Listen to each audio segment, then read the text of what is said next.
Welcome to our channel. Today we how to configure WAF rules in AWS for blocking To configure WAF rules in AWS for blocking common attacks, start by logging into your AWS Management Console.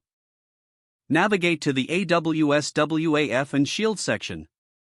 Create a new Web ACL by clicking on the Web ACLs option. Select Create Web ACL and provide a name and description for your Web ACL. Choose the appropriate region based on where your resources are located. Specify the CloudFront distributions or application load balancers to associate with your Web ACL. Now, let's add rules to block common attacks. Click on the Rules tab within your new Web ACL.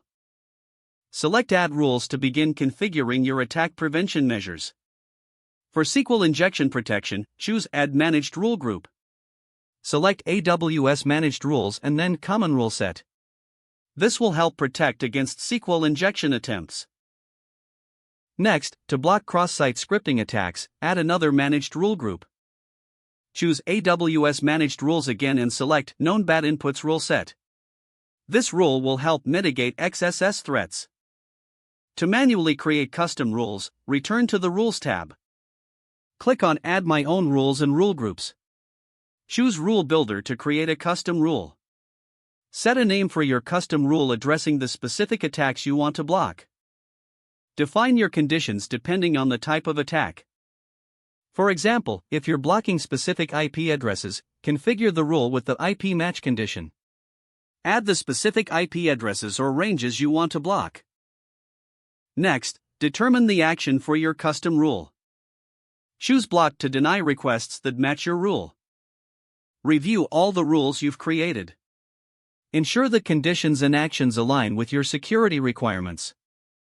After confirming the rules, click on Save to apply them to your Web ACL. Finally, test the rules by simulating attacks to ensure they are working. Monitor the AWS WAF logs to verify that malicious requests are being blocked effectively.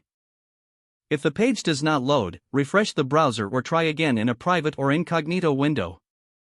Make sure you are using the correct email address, then retype it carefully to avoid small typos. If your password is not accepted, use the Reset option and create a new strong password you can remember. Check your spam folder for verification or security emails, then complete any requested confirmation steps. Don't forget to like this video and subscribe to our channel for more step-by-step tech guides.